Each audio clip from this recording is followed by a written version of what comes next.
Abanyefeso igice ca 4.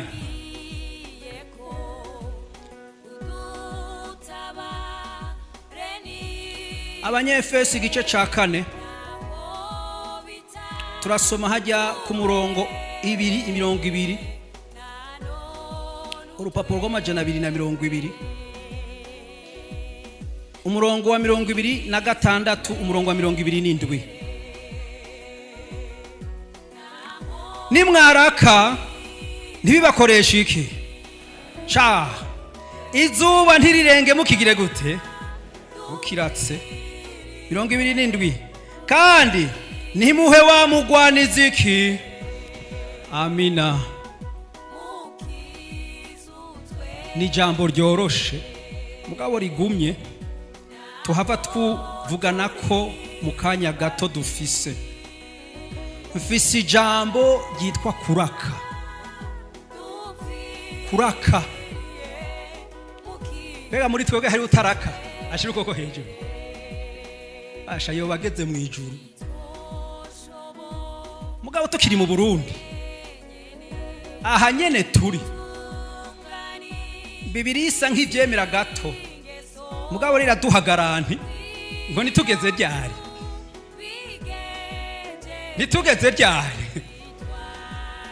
kumbi izuba rikiriho tworaka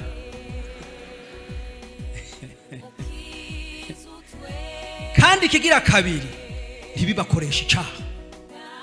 Tugomba tuyage kwijambo ryo kuraka. Umuhinga urabona aba bahinga baratubwira ibintu tugapfa kwemera nta kundi. Bavuga ngo mu bintu bikikije umuntu bimutera kunezerwa ngo ni bice 15 bituma utwenga. Ngo mugabo mu bikikije umuntu bimutera kubabara ngo ni 85. Cyabo bahinga ngene badusomera ibintu sindavyumva. Kumbure hari wakubwiye ati jeho ni 15 intera kunezerwa.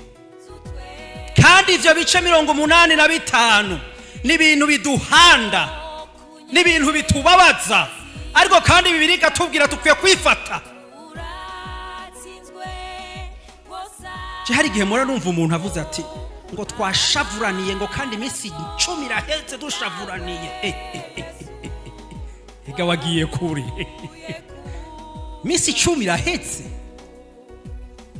ngo ntawe uvugana n'ubundi ngo maze ndabe. Attention, Bibiliya yatanze amasaha 10. Wowe ugeze ku minsi 10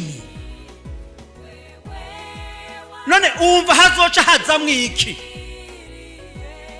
Umva abakristo turiko turaja mu ijuru uri umuhigwe ndakwinginze ni waraka. Bibiliya bivuga ngo ari kwizuba ntirigire gute naho uza kuraka saa 10 rihava rirenga 11 iguhaye isaha imwe. Byuko karenza umunsi w'isaha umeze nka wa wundi babwiye ngo aya mata murabona ko vyama vyanditswe ku makarato bagakubwira ngo ni date d'expiration. Mbe bavuze date d'expiration yarenza amatariki urayanywa nzi urashonje wo yanywa kubera udike utinya ingaruka. Ariko nagomba ndakubwire nuko kuraka ni warenza izuba ukagerejo ukiratse witegura ibiri mu nyuma kuko Bibiliya nta hano na hamwe isubira kandi kukuba hafi. Iri jambo ry'Imana muhemuye yari impaye ndi mu modoka ndiko ndagenda numva ubushobozi bunguye ko numva Imana irikiransigurira amajambo. Genda uvuge kuko twe bakubwira za kuvuga ijambo ry'Imana ugu muri kuri antene urindiriye Imana. Naho tugeragaza kubihisha abagore baravuga ati kuri mara lezi gamutama kutari kurajya nkuko bikwiriye. Agatangura guhwiwisha cyakuwabaje aza kubitora kuwa Mungu ati ha cyari cyagise ubu rero fungura. Baragerageza kubirondeza ugabihisha kuko niko tumeze. Mugabo arabitora tu hari bipfa bona hagati muri iyo ndwi akacabona biragarutse ku murongo mu ndwi kurikira kuko tuba turindiriye twumva icyo Imana iza kuduha. Mana yo mu ijuru banyizigiye bambwiye ko nza kuvuga ijambo ryawe, none ndakwinginze. Urumva uca wumva kumengo ukundi kugeza ahanza kuronka mitende mvuye ngaha duhejeje amiga. Ni waraka izuba ntirirenge ukigize gute ukiratse. Kandi nikigira kabiri ni waraka ntibigukoresha icaha. Kandi ikigira gatatu ni muhe wa mugwaniza icicaro. Nayo majambo atatu nagomba ndakubwire. Ngomba dusome ibintu bitandatu nagiye ndabona muri Bibiliya by'abantu bamwe bagize ingaruka kubera kuraka. Abandi kandi bagize ubwenge bw'uburyo bifatamwo mu gihe habaye kuraka. Dusome icyambere guharura.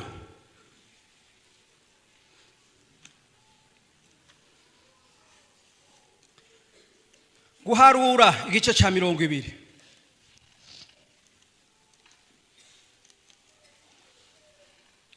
Turasoma ajya ku murongo w'indwi n'umunani ncamanuka kuri 10 kuri 13.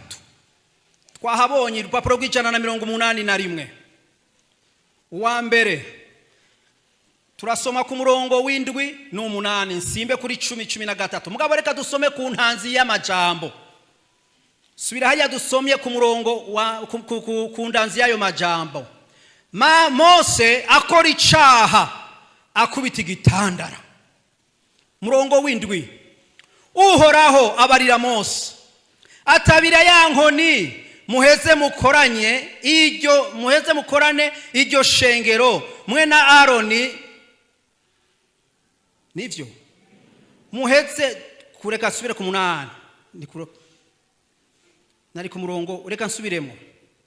Uhoraho abarira Mose atabira ya nkoni muheze mukoranye iryo shengero mwe na Aroni mukugwawe mubarire igitandara imbere yabo gisendanisha amazi yacu.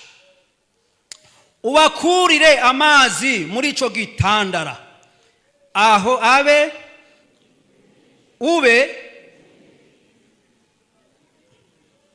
uhe iryo shengero n'ivyo bashoreye amazi yo kunywa. Kuri 10 Mose na Aroni bakoraniriza iryo koraniro imbere y'ico gitandara. Maze Mose arababarira ati nimwumve mwabagararije imwe, mbega twebwe twobakurira hehe amazi muri iki gitandara? 11 Mose araheza amanika ukuboko akubita ico gitandara inkoni yiwe kangahe? 2. Amazi menshi acarasendanisha iryo shengero riranywa bo n'ivyo bashoreye.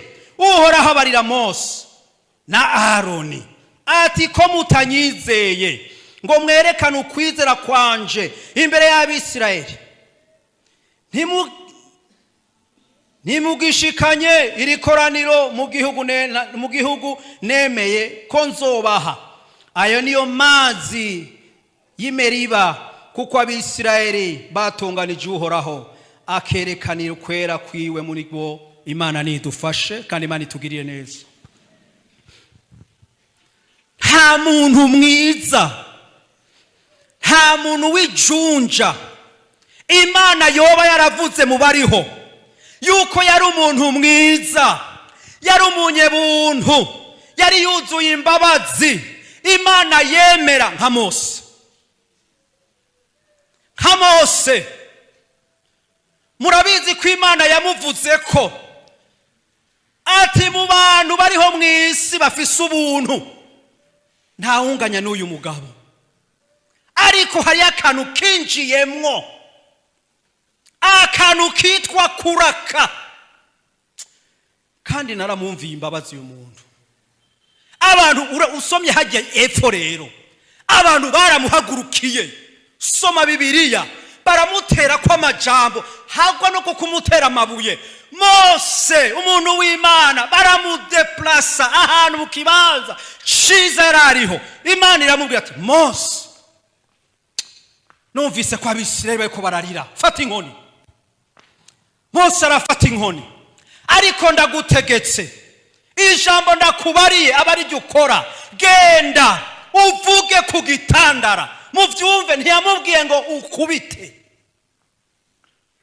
Gukubita yabikoreshejwe n'ishavu. Genda uvuge ku Bisirayeli igitandara ngico. Vuga ukibwira ati wa gitandara we, zana amazi abantu banywa. Bibiliya iravuga ngo Mose yari yamaze kugira uburakari muri we, yari yamaze kugira ishavu muri we. Bibiliya ivuga ngo gushika afata ngo mwabana batumva mwe nzogeza ryari. Kubita.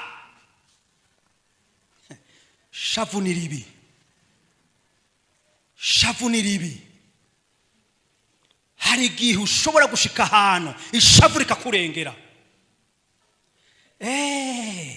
Imana tawe uko ni kubigenjeje. Kuko kwera kwanje utakwerekanye iryo shavu sibyo. Sinshobora kujana nawe ubabaye gutyo, sinshobora kujana nawe ushavuye gutyo. Kubw'ivyo kontra twari dufitaniye gushika i Kanani irahetse. Attention uburakari bushobora kugukura mu kibanza citeka, bushobora kugukura ahantu heza waruri. Kandi hari igihe abantu n'umukozi w'Imana ashobora gukurwa mu kibanza kubera uburakari. Mose ngo arapfukama araririra Imana, ndakwinginze Mana, araba ya myaka nagukoreye, ndagusavye imbabazi ninjire. Imana ati niet, ntiwinjira. Ngo ahubwo nikimenyamenya ngo duga na Aroni ubunyene, kuko wewe na Aroni mwancumuye ko. Duga na Aroni umwambura impuzu, niko bavuga hajya mu nyuma, hanyuma ucuzambika umuhungu wiwe ngo nca namutsinda aho nyene. Ishavu, uburakari, hari igihe umuntu atabukontrola bushobora kugukura mu mavuta, bushobora kugukura mu masezerano, bushobora kugukura mu kibanza bukaguta ahandi hantu utazi. Ishavu, Bibiliya ivuga ngo izuba ntirirenge mu gishavuye. Kandi iryo shavu nyene ubwo burakari nibubakoresha icaha kugira ngo Satani ntaronke ikibanza. Wa muntu woba wicaye hano cyangwa uri hanze cyangwa uri mu kibanda, attention ni shavu ni ribi. Umugabo aragenda hano ararira, Imana iramubwira ati genda usezera Abisirayeli kuko ivyawe bihereye hano. Mugabo Mose yaragiye mu ijuru. Mugabo Kanani ntiyinjiyeyo. Mugabo mu ijuru yarinjiyeyo. Nikimenyamenye igihe Yesu yiyerekanye ari kumwe nande na Mose nande na Eliya. Ariko mu by'amasezerano, mu by'Imana y'abantu ntiyinjiyeyo. Ishavu ni ribi mwaba Kristo mwe bene data, turiko turaja mu ijuru. Ishavu ni ribi. Ingene Yesu yabivuze Matayo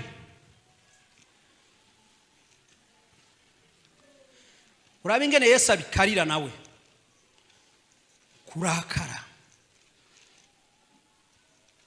Matayo igice ca 5.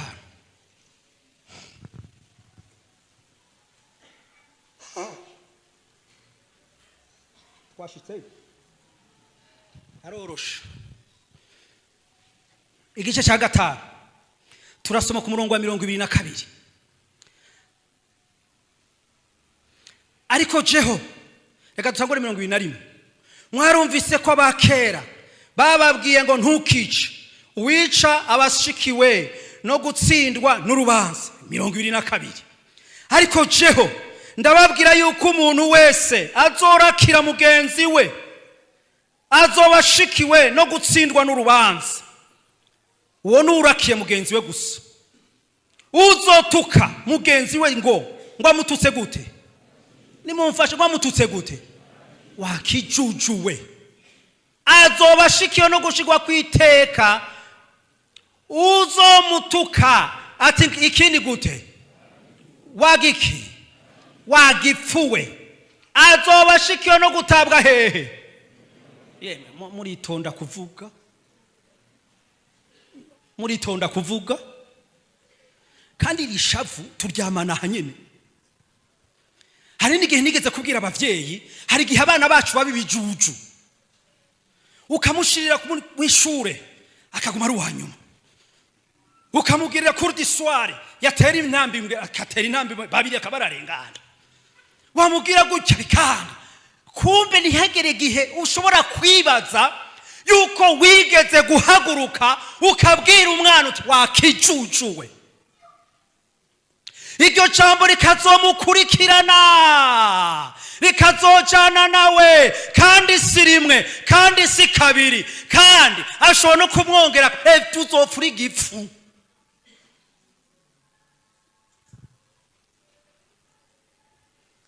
Uko niko tubabatiza,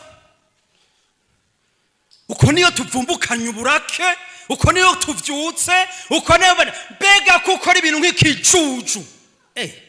Aha niho uhindura kuko ari ikintu nk'inyabwenge, naho yo bakoze ikintu kibi. Kandi uzopfura ikinyabwenge sha.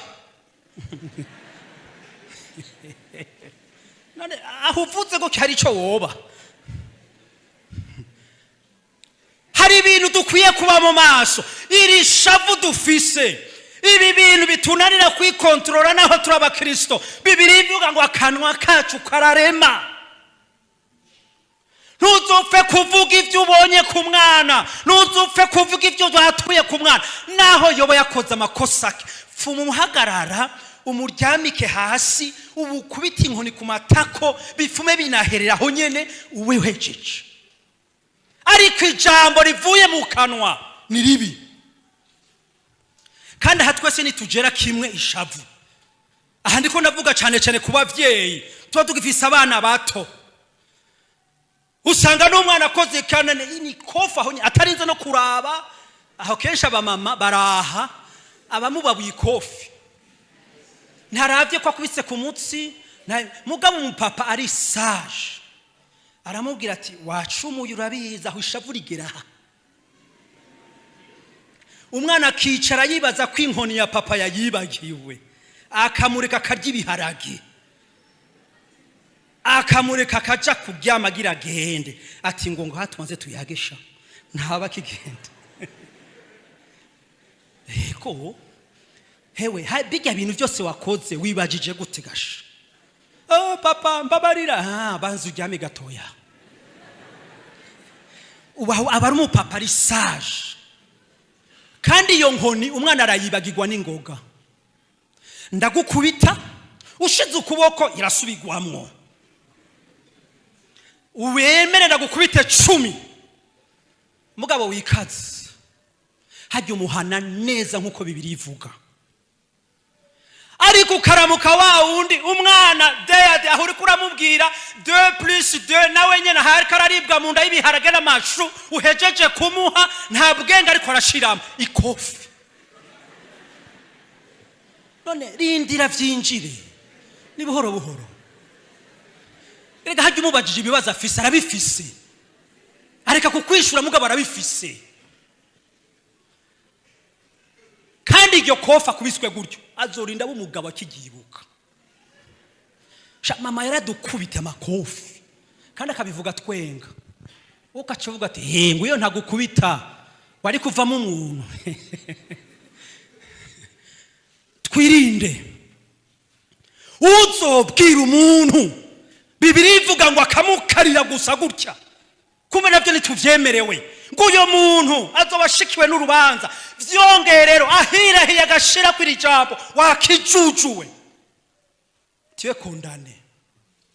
Uyu ni Yesu abivuga, si Paulo. Kandi wakongerako ugahamagara umuntu yaremwe mu ishusho y'Imana, uretse ko wageretse kw'ikijuju kandi yamuremye izi ubwenge yamushizemo, ugaca wongera kungura ni gipfu. Iki hanu kwiriye ni Gehinomu. nico gituma twirinde mu burakari bwacu, mwishavu ridutekeyemwo, mwishavu ritubamwo, mwirinde uburyo muvuga, mwirinde uburyo muvuga. Ikigira gatatu c'umunyabwenge, dusome ajya muri Yakobo.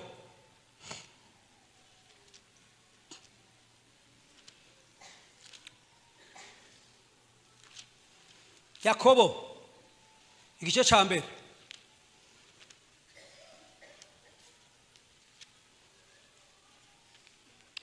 Yakobo igice ca mbere.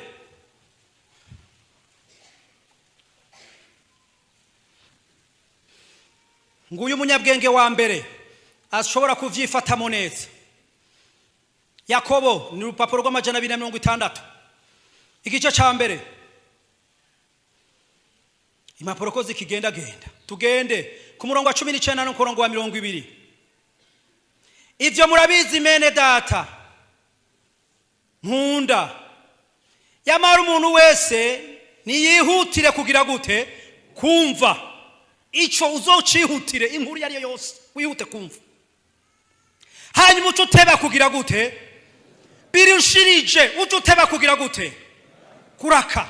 Kuko uburake bw'umuntu budakora ivyo kugororoka kw'Imana, Imana nidufashe tugirire neza.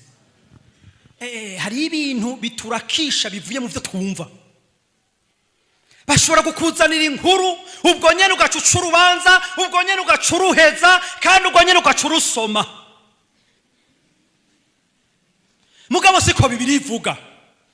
Umuntu kwiyumva wihute kumva kabisa. Bibiri iravyemera. Iyi nkuru zose ushaka yihute kumva, zumvirize. Mugabo hari umutego, ni waheza kuzumva ikivuga frein. Gufrena ngo wihute kugira gute? Kuvuga. Kuko je hari igihe twicara, ubu naramaze gutahura muri jewe, bashobora kunzanira amakuru ayariyo yose, kandi nico namye nicara niko ndigisha n'umugore. Iyo twicaye turiko turahanurana, iyo twicaye turiko turaganira, iyi nkuru yariyo yose bazokuzanira, uzuyifata ibice 50 winumire. Naho bazokubwira ngo twafashe umugabo wawe n'undi mugore, kandi ivyo ndariko nari kubimubwira, bagagukubita ifoto, erega abantu bari mu Bugesera, bagagufata ifoto bagakwereka umuntu bakanyomeka k'umugore cyangwa bakanyomeka k'umukobwa, bati nguyu twamufasha ariko aragenda genda n'uyu. Wihute kumva, mugabo utebe kugira gute? Kuvuga.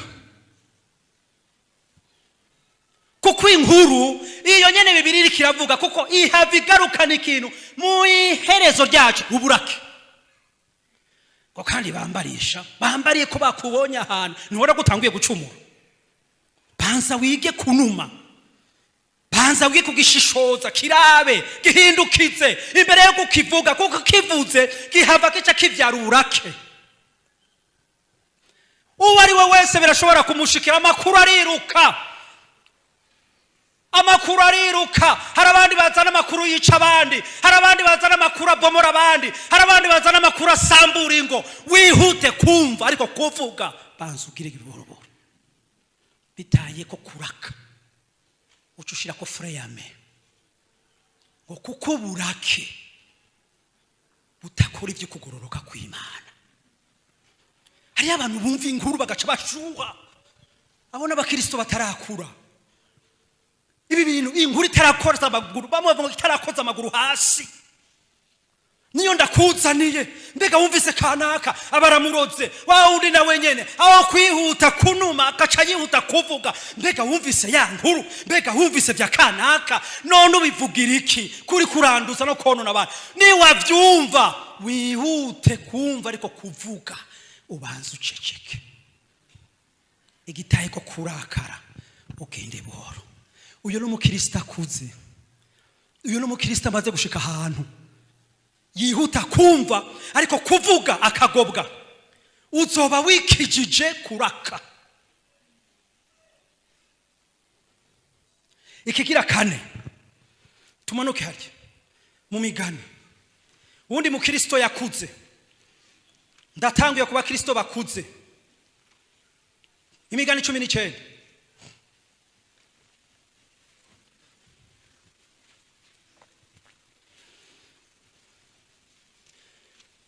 Imigani 19, 11.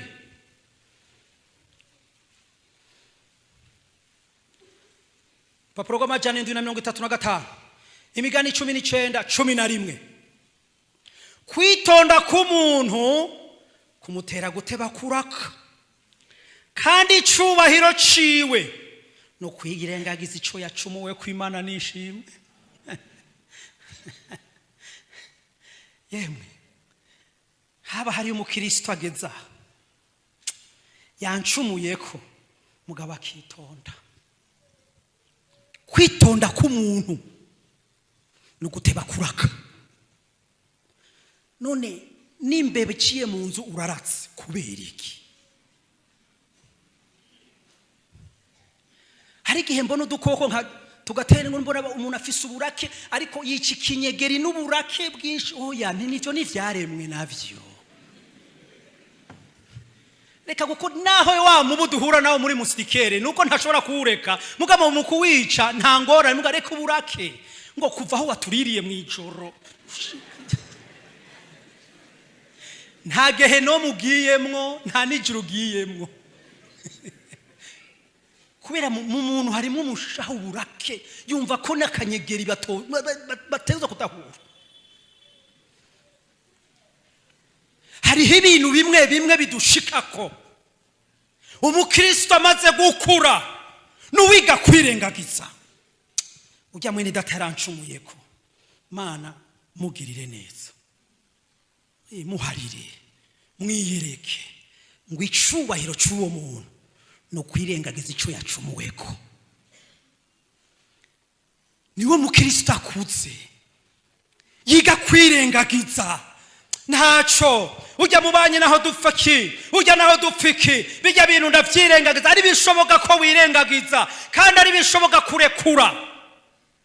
Nabonye umukristo umwe ngaha ariko araburana n'umupagani, baburanira amafaranga atari make kandi atari menshi. Mugabo nca ndamwegera uwo muvyeyi, nte muvyeyi, bajya abantu uko ndababona bazogutera amajambo gushikaho bakonona mu mutima. Ico ndakugiriye inama kuheba. We mwari jewe noheba? Nindakugiriye inama numvije iyo mu mutima niheba. Hari ibintu naho bikurikirana bikwanduza. Agize gato asanga bamutanze ko nama convocation, ngizo ziramuhamagaye agaca agaruka na wenyene ati mwari babantu banone barandembeje. Sinakubwiye urekure, ariko urafina nabi isi wewe.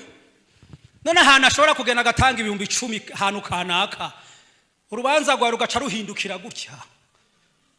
Hari ahana abakristo tugira gute duheba kuko natwe hari ivyo tudatanga. Ucuheba. Ndavyumva ko amahera yari gwawe, ndavyumva ko bakurenganije, ariko numva no kubwira heba. Mu nyuma aragaruka ati Imana ishimwe muhemu yangondoje ngo nahevye. Nipfuka dusenga Imana dushire. Yaciye yigirira amahoro. Icubahiro c'umuntu no kwirengagiza ico yacumweko. Uyu muntu arahiriwe, yamafise mu mutima wo kuvuga iki kintu naho bigenda gutya ndirengagije, ndahevye, ndarekuye. Hakuranda imitsi ukabura gusenga, muhemu akiruka ukabika kukuma. Heba, ucuronka amahoro, ucuronka umunezero. Umukristo amaze gukura n'uwiga kumenya ko akwiye kurekura kandi ico yarenganijweko. Umukristo agira 6. Imigani 15 hajyanye n'inyuma. Tuce dufatanya n'umusiguzi. Umusiguzi 10. Imigani 15 ku murongo wa mbere. Tuce tugenda ku musiguzi hagi nyuma yaho gato 14. Ukwishura kwiyoroheje guhwamika uburake, ariko ijambo ribabaza rivyura ishavu. Umusiguzi 10:4. Uburake bw'uganza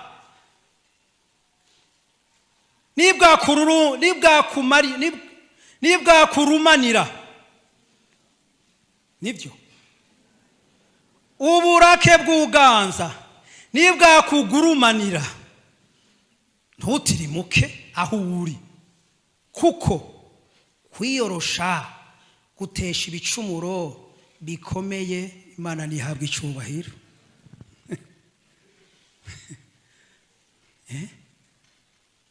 Waryumvise iryo jambo? Ukwishura kwiyoroheje. Turafise iki kintu kidutera, niyavuga ndavuga, niyanyishura ndamwishura. Kubera iki? Aho ni hagati yatwe twubatse. Niyambwira ijambo rigobetse ndamwishura irindi.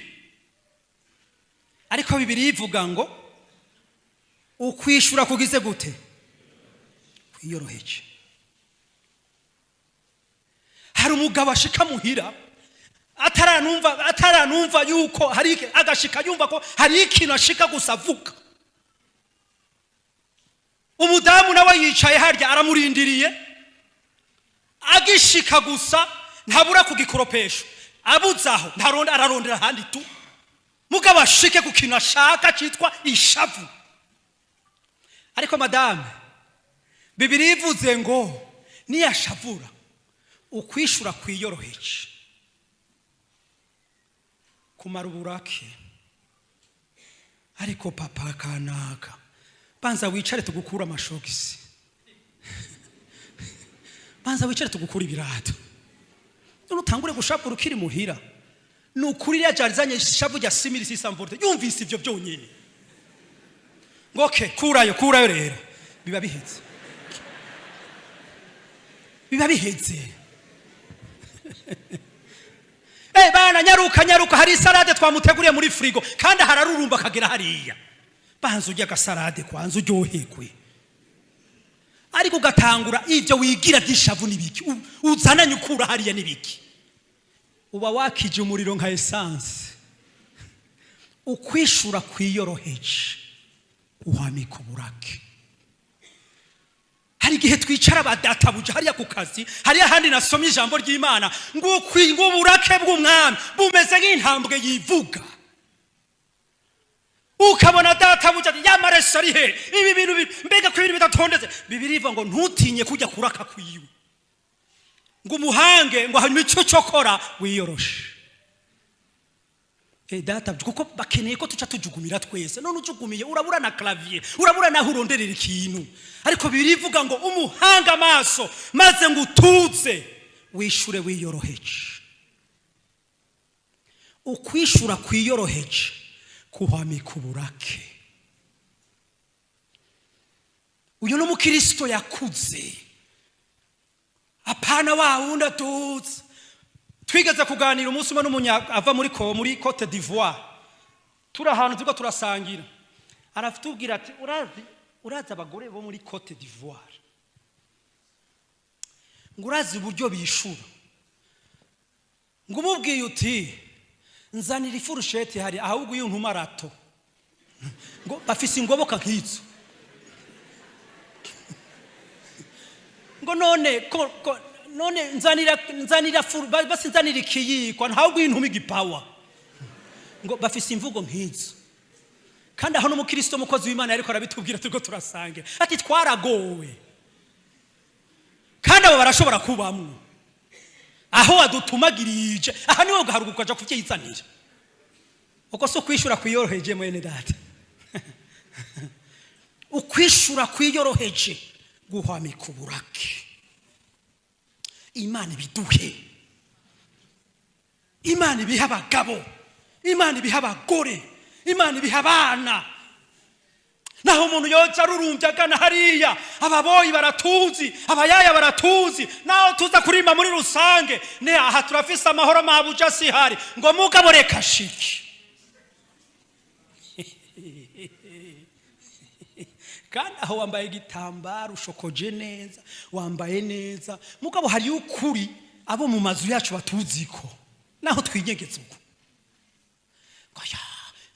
ngo nturamesa, nturakoropa, ngaharaje, kuko nta kwiyorosha kuri muri we, ashika gusa bomora. We mwiriwe murakora iki? Mugomba ko ndabahemba rero. Aharageze ngo ndabahembe. Akavuga, ewa mukozi wo munzu uri hano, uriyorosha urabe kumara kabiri kumushahara. Hari abantu bamwe bahembwa umushahara bawukoreye kandi bagahemba umushahara n'ibitutsi, upfuma umuhemba kabiri rero. Kwiyorosha k'umuntu guhwamika uburake bwinshi. Ubwire Yesu, nkironka aya majambo, erega hari igihe mwami dutegwa ugasanga ndabwiye nabi umukozi kandi nawe ndamubwiye nabi, ndakaze sinkivuga nabi mugabo ndakaze kubera hari ibikanaka, mugabo sinigera nsubira inyuma ndamubwiye ati mwene data uri kiremwa nagusitaje mbabarira ngo ndi data buca. Turiko turaja mu ijuru bene data, nujya ni data buja umunsi. Yobu niyo yavuze umunsi muri Yobu mu gice ciwe ca mbere, yavuze niyo nabonye ko kwa shetani hariyo desordre, ngo kuzimu ngo nta mushefu abahe, ngo bose barangana, ngo umubosi n'umukozi ngo bose bangana kumwe. Igice ca mbere muri Yobu muze mu bisome, ne ahantu hariyo desordre kweri, ahantu bosi n'umukozi bangana.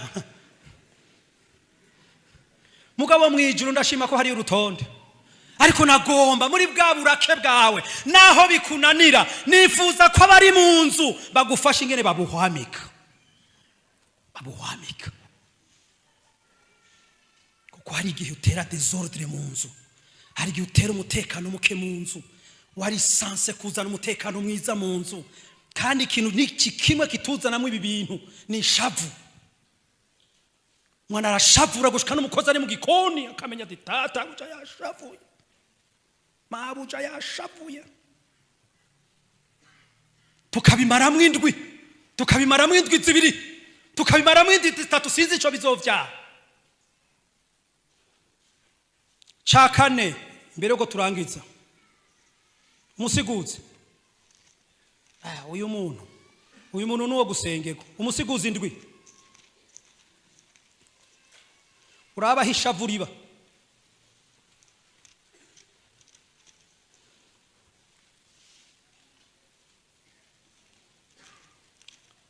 umusiguzi nagiye mu migani, umusiguzi igice c'indwi ku murongo w'9, nukihutira kuraka mu mutima kuko uburake bwama mu mushaha w'igipfu. Imana nitugirire neza. Iyi ni stock y'umuntu afise uburake. Hari abantu bavuka akakwemeza neza, urazi ko nkara, urabesha mu mushaha ni huri, ntuvuge vyinshi, urazi ko nkara. Abana bakaba mu nzu bakavuga ati urazi ko akara. Bibiri ivuga ngo umushaha, mu mushaha wiwe niho hariyo stock y'uburake. Uyo muntu uzokumva avuga gutyo, kandi Bibiri ivuga ngo mu mushaha w'igipfu, kuko atagombye kubivamwo.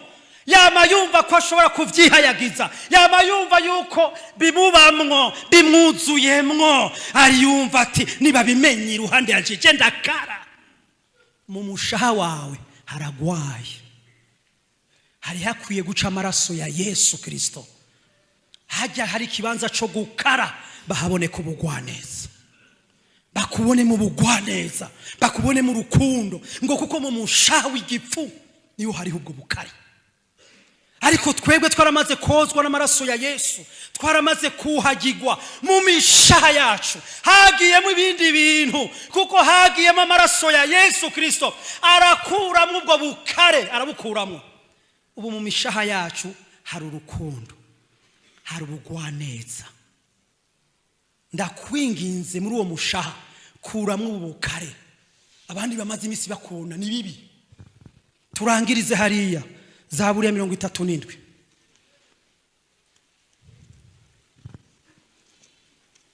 Zaburi ya 37 ku murongo 8.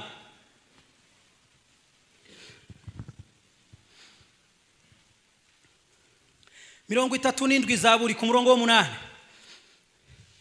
Reka ishavu va mu burake,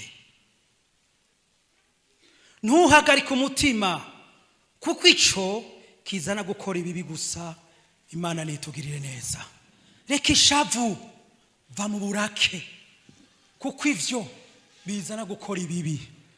Twunamika amaso dusenga Imana.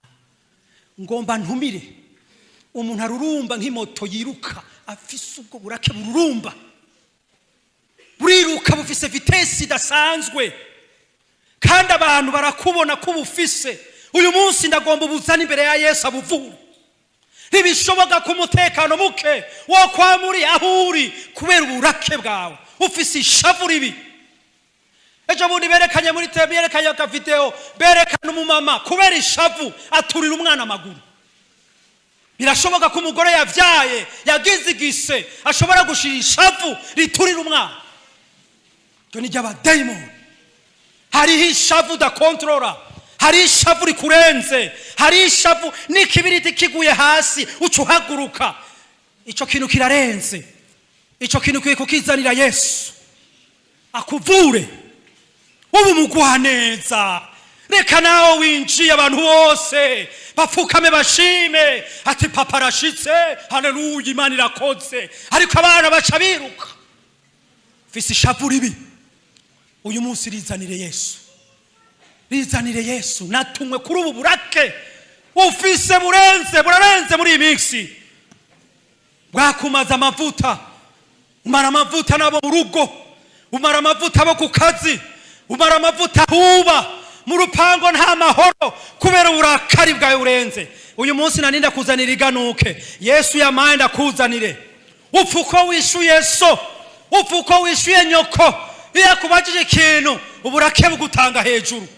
Wa mwana we, birakugoye ivy'iyi minsi. Tabara uturuye mutwaro sigwawe. Uyo mutwaro Satani yakuremetse, uyo mutwaro abadayimoni bakuremetse. Zanira Yesu. Ngurako akakagaye, maze iminsi bambona ntibagutinya. Wowe wicara wimbaza ngo baragutinya. Oya, ahubwo barakugaya, nibyo utazi. Abakozi b'Imana bace basenga Imana. Tusabe muri mu Enoke yegege hano, abashire mu maboko y'Imana, abasengera Imana kugira ngo Imana tabara bagirire neza.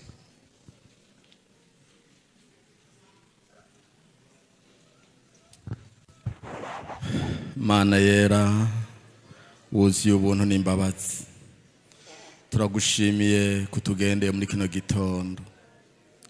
Turagushima kuko wazinduwe no kuvugana natwe kugira ngo udukize. Waraduhaye abaganga, mbere bafise ubwenge, barashobora kubaga umuntu bakamwugurura bakamuteranya. Ariko ntiturigira turonka umuganga numwe yo tubaga ngo dukure mu ishavu.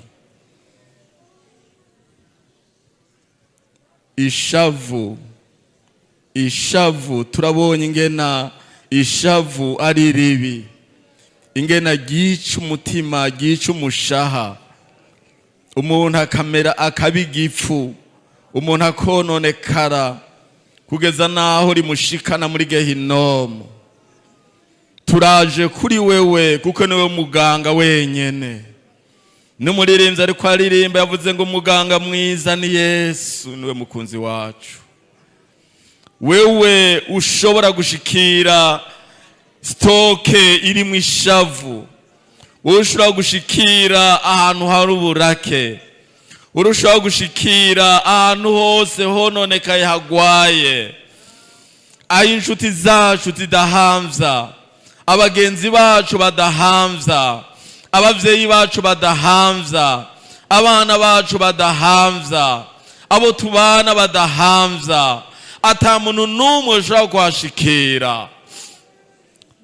Turagushima kuko wewe mu bushobozi bwawe bwinshi ushobora guhashikira maze ukatubaga ukatuvura rwose ukagira operation ibi bintu bibi mwami vyitwa uburake ukabisohora maze tukaba abantu bazima. Yeremiya ari imbere yawe arasenga aravuga ati yewe uhoraho mvura nanje ndakira. Natwebwe nyine dufukamye hano imbere yawe turiko turatakamba turavuga ngo tuvure muri kino gitondo dukire. Aba bantu bose bafukamye bariko bararira imbere yawe umama wese avuga ngo mvura nanje nkire. Turagomba gukira, turagomba gukira. Bantu tugirire imbabazi Imana, twaracumuye twakoze ivy'uburake twaragabitanije twaguye mu vyaha vyinshi bitewe n'uburake. Turasavye amaraso Yesu atwoze, amaraso Yesu adutunganye, amaraso ya Yesu yeza abantu bose bavukanye imbere yawe, kuko hari ivy'uburake vy'ubuyobe vy'ubugesera vyazanywe n'uburake. Umuntu agwa mu vyaha atari kugwamwo, agwa mu bicumuro atari gukorokeramwo, agwa mu bwabitanya atari kugwamwo, akora imyifato itabereye kugeza naho abisi bavuga ngo mbega nawe arakora ibi kandi ari umukizwa, ngo mbega nawe nyiragendera muri ibi kandi ari umukizwa. Dudugisha izina ryawe, turaricokoza, turarikengereza. Mana tugirira imbabazi, Mana tugirira imbabazi, Mana tugirira imbabazi.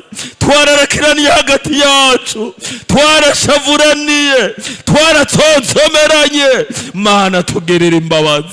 Amaraso ya Yesu abanza tweze, amaraso ya Yesu nadutunganye, natunganyira ishengero ryose riri imbere yawe.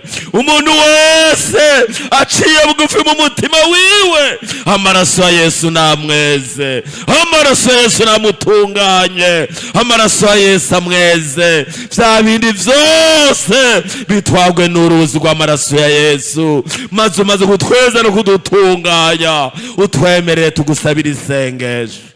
Iri sengesho uryemere Mana, ku muntu wese ariko ararira imbere yawe, ku muntu wese afukamye, ku muntu wese yaciye bugufi mu mutima ariko arakuririra. Iri sengesho uryemere. Turifatanije na Yeremiya kandi turakwinginze wowe ushikire mu mutima hariya kure atawundi yohamza mu mushaha ahantu hataboneka. Turasavye Mana winjireyo, winjireyo ugire operation, ubage ivirisi mbi y'umugera mubi watwinjiranye witwa ishavu. Mana turasavye ubage, wopere, ukureyo maze tugire bazima, kugira ngo tuba abantu buzuye ishimwe. Mu gishingo c'ishavu haboneka ubugwaneza, haboneka umunezero, haba ukwihangana,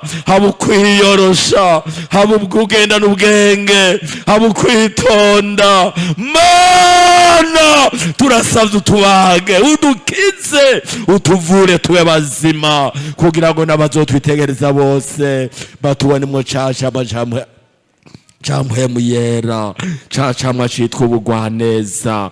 Turagushima kuri hano muri kino gitondo, kandi turagushima kubitwemereye, turagushima kudukijije. Uriko uragenda hano mu ishengero ryawe, uriko uragenda hariya hanze mu kibanda, uriko uragenda hariya mu mahema, uriko uragenda hariya munsi y'igiti, uriko uragenda hariya mu mutwe w'urusengero, hariya munsi y'umunara, uriko uragenda ugenda umuntu wese hari hano imbere yawe, ugire operation, ukuri iki kintu kibi muri twebwe, maze utwuzuza umunezero, utwuzuza ubugwaneza. Bizotuma abantu bakunezerererwa, bizotuma abantu bifuza kuba abakristo, bizotuma abantu bifuza kuba mu ishengero ryawe, bizotuma abantu banezererwa kwitirirwa izina ryawe. Mbere abanyamahanga bazobireba, bazokumva ikigumagumba, bavuga ngo ese nanje iyo Mana yoba Imana yanje, kuko uzawe wadukijije. Urakoze urakoze kubikoze, natwe turagushimiye mu izina ry'umwami wacu Yesu Kristo, amen. bagipfukamye tugoma dusenga Imana. Numva mfise y'umutwaro ko twosenga Imana kuko irashoboye kutugirira neza. Ibi bintu bibiri ivuga, uwitonda uwiyorosha mu kwishura, ico kintu numva ko Imana yogiha umuntu wari we wese, naho yoba yumva ashitse ahantu yumva hari ibiduga muri akakumva mpemo akamuha kwiyorosha. Ico kintu numva Imana yogitugirira neza. Uwoba yoteba kuraka agateba no kuvuga, numva Imana yogiha umuntu wari we wese yoba cifuza. Ivyo nibigwanishwa bihwamikwa ibije kudutera. N'umuntu yifuza ko butsenga Imana nahaguruke tubwire Imana, ndasavye ubu bwenge. Bibiri iravuga ngo Haga umukozi w'Imana Abigail umugore wa Nabali, ngo Dawidi yari yaje n'uburakari kandi yari yaje kubica, ngo ariko umugore wa Nabali ngo amenye ingene avuga ati mwami wanje narinje kugusanganira, narinje ndakuzaniye, ego uribuka ko umugabo wanje ari gipfu, uribuka ko izina ryo muntu. Imana imuha ubwenge, muri ubwo bwenge bwo kuvuga Imana ikorera muri Dawidi. Nukuri iyo utagira ubwo bwenge naringiye kubica mwese. Kandi ngo amaherezo yaciye amutwara amugira umugore wiwe kuko yabaye umugore w'ubwenge. Turasavye rero tuhajya mari mu Jeff yegegwe hano adusengera Imana. Turakeneye ubu bwenge, turakeneye ibi bigwanishwa kugira ngo dushobore gutururuza ibi bintu byose by'abadayimoni. Kaza usenga Imana.